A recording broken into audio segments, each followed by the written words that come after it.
山傾偈，咁啊諗起20幾年前喎，差唔多20幾年前咧，啱啱我開始學講道嘅時候咧，已經就請阿陳生過嚟啦，同埋老師大家過嚟。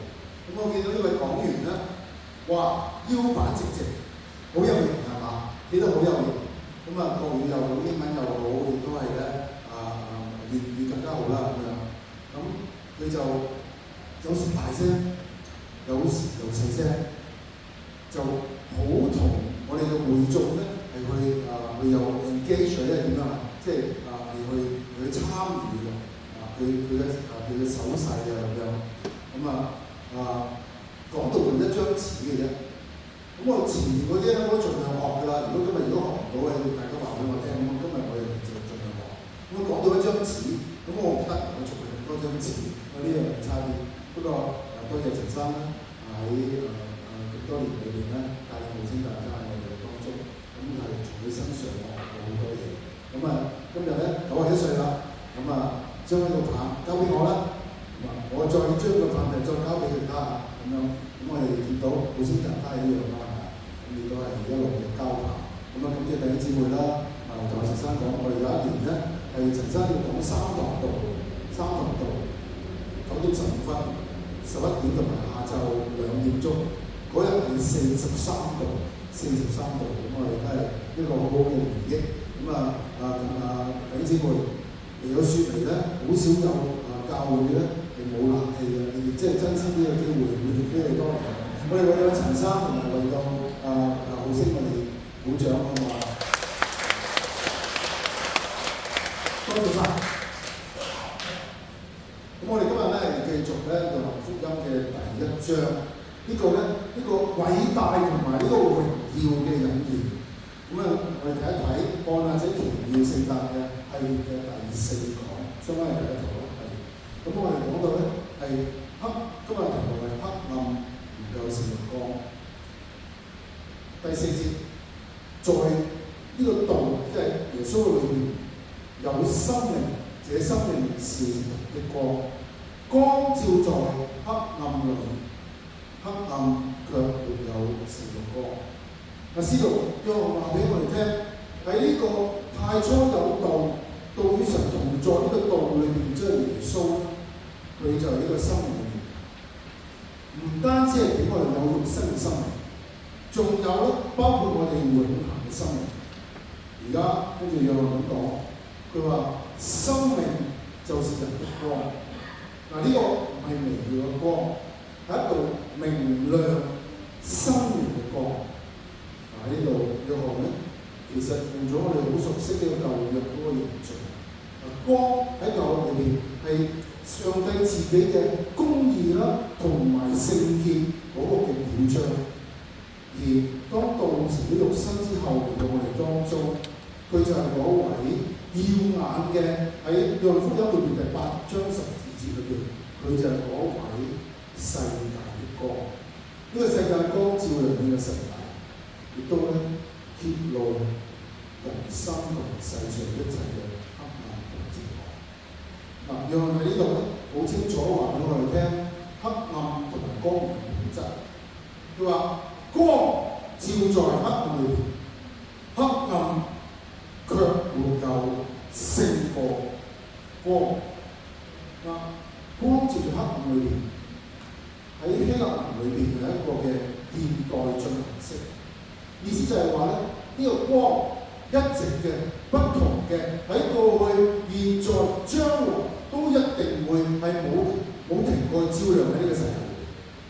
但係咧，黑暗冇勝過光係過去式，表示黑暗拒絕對抗光係歷史上發生嘅事。弟兄姊妹，勝過呢個字咧好有意思嘅，我哋可以有唔同嘅理解。舊嘅和合本咧就係接受。我哋點樣係理解佢咧？第一，勝過咧，我以為係克服 overcome。呢個黑暗想要對抗光，想要壓過佢，但係咧做唔到。另外一個解釋可以話接受，係和合本度嘅翻譯咧，就係黑暗選擇唔會接受光。呢個好有意思呢個字，係將咧兩個字意思一齊放一齊。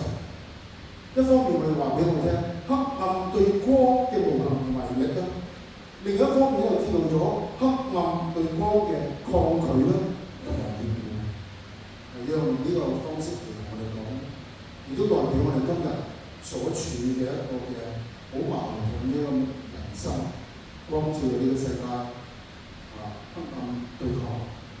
弟兄姊妹，重點唔係黑暗做緊咩，重點都係我哋睇光而家做緊咩。喺歷史裏邊真係有黑暗，一直都有黑暗，但係光冇停止照耀。光沒有因為黑暗而灰心，冇因為黑暗嘅背叛而選擇放棄。光仍然照亮，仍然臨到，仍然賜下生命，好似喵喵係嘛？光照亮，賜下生命。光呢種嘅委身係對生命嘅堅持，而光深深嘅相信，呢個世界幾黑暗都好，幾強硬都好啦，都冇辦法搖動佢賜生命嘅本質。黑暗點啊？黑暗當然唔甘心，邪惡嘅人要將佢光消滅，將佢趕走，將佢除掉，但係佢哋做唔做得到？做唔到。大家翻睇下《約翰福音》睇下，喺《約翰福音》整卷嘅《約翰福音》，從頭到尾其實就係講一個故事。從呢方面可以睇到個故事，就係咩咧？光同黑暗之間嘅衝突。故事開始，施洗約翰喺約旦河點樣啊？俾人盤啦，俾人盤啦！你係邊個啊？你邊度嚟㗎？跟住耶穌嚟到自己人當中，一次又一次被拒絕。上個禮拜我哋睇重生嘅節目，接受耶穌嘅就成為神嘅兒女。跟住喺約翰福音第3章裏邊，耶穌同埋尼哥底母傾完話嘅總結，大家翻去睇下。佢總結係咩咧？就係話，凡係作惡嘅，便行光；但遵行真理嘅，就嚟到光嘅裏面。我哋跟住咧去到約翰福音第8章，背景咧係猶太人嘅住棚節。喺呢個節期嘅最後一嘅晚上，聖殿嘅外院咧點咗好多好大嘅火把，將整個地方嚟照亮。就喺呢個時候，耶穌站喺火把面前，就向眾人大聲宣告咩？我係世界嘅光，跟隨我嘅人絕不會在黑暗裏面走，要得到生命嘅光。耶穌宣告。但耶穌唔係就咁講，跟住耶穌醫好，大家記唔記得？醫好一個盲眼、生埋盲眼嘅人，叫佢重見光明。後來嗰個人俾法利賽人迫害，不過耶穌揾佢信咗耶穌，跟隨耶穌，從黑暗進入光明，得咗生命。喺同一個場景嘅裏邊，有另一班人法利賽人一直敵擋耶穌，拒絕呢個光明，甚至咧係要想殺佢。跟住去到啦，約翰福音第10章，你會發現呢件事咧，黑暗同光明繼續對抗。呢一次嘅場景咧，係換到另一個節日啦。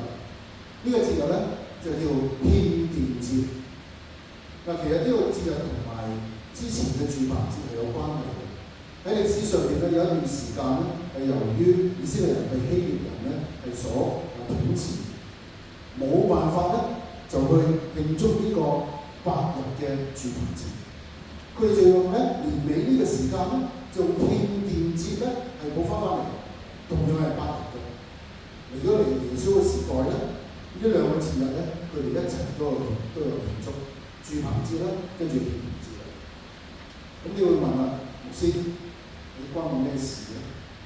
嗱，其實大家睇到呢個有一個好清楚嘅對照。喺住棚節裏邊，耶穌宣告係咩啊？我就係光。喺獻殿節裏邊，更清楚表明佢在拿光，就係嗰位好嘅牧人，就係彌賽亞，就係嚟到人間要俾人永生嘅。結果猶太人聽到就用石頭要打死佢。咁關佢咩事咧？點解要講呢個節日咧？其實頭先我所講嘅獻殿節係跟上個禮拜説嚟發生嘅事有關。上個禮拜猶太人喺邦大慶祝開始慶祝為期8日嘅 Hanukkah 點燈節，其實就係獻殿節嚟。其實就係獻殿節嚟。獻殿節即係點燈節。所以大家喺度喺邦大呢個陽光，一諗起呢個邦大就係陽光充滿嘅海灘，有兩個黑衣人想用黑暗嚟勝過呢個光明。弟兄姊妹，我想問下大家，恐怖分子能唔能夠勝過光明？恐怖分子能夠勝過光明？好，光唔再照亮，光明照出恐怖分子嘅情況，光明亦都照出政府嘅無能，光明照出平民同警察嘅勇敢，光明亦照出人世嘅醜惡，光明亦都同時照出人間嘅正。喺呢個嘅黑暗同埋光明嘅對抗裏邊，邊個會贏咧？喺呢個黑暗同埋對抗嘅裏邊，邊個會贏咧？答案要翻去約翰福音。約翰福音嘅故事到最後十字架，耶穌被釘十字架嗰一刻，耶穌被釘十字架嗰一刻，天地黑暗，睇上嚟係人類嘅黑暗終於食到神嘅光。但係呢節故事就喺嗰度。第3天嘅早上，晨曦嘅時候，耶穌從死裏復活，嗰個光再次爆發出嚟，而且再唔會熄滅。黑暗以為自己贏咗，但係發現光永遠係勝過黑暗。光就係光，黑暗就係黑暗。嗱，冇中間灰色地帶。耶穌話：我係世界嘅光，跟隨我嘅人，絕不會在黑暗走路，繞得着生命嘅光。選擇跟隨耶穌，行喺光明嘅人；選擇唔跟隨佢，仍然喺黑暗裏。今日我哋基督徒跟隨耶穌，我哋係咩？我哋係世界嘅光。但係呢個黑暗嘅世界行走咧，有5個方面我哋要留意。第一，我哋係世界光。第一，我哋唔好喺恐懼同埋憤怒裏邊。當我哋喺恐懼同埋憤怒裏邊咧，我哋就最容易，我哋就會，哎呀，邊個唔啱，邊個唔啱，我哋就會揾其他人做。喺過去嘅幾日裏邊，我哋聽到太多呢個聲音，但我哋要講清楚，責任嘅係恐怖分子行為嘅人，同埋煽動佢背後嘅邪惡勢力。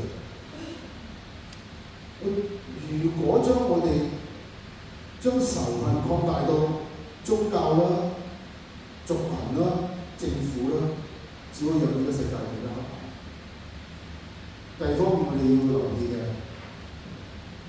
我哋要勇敢。跟住見到啲事情你點樣？係咪衝上去搶支槍？係嘛？咁大隻點搶啊？大佬，佢哋唔係咁樣。就係我哋喺日常嘅生活裏面，勇敢嘅做個光明之子。咩叫光明之子咧？就係心裏冇詭詐，説是就係咩啊？説不是就要咩啊？你唔好跟住黑暗走，你就一定照出有問題咯喎。你唔跟黑暗走，唔跟呢個世界嘅時候，你嘅行為就照出其他人嘅不是啦。點解你唔同㗎？點解你唔合作㗎？點解你唔走路㗎？就會被擊敗。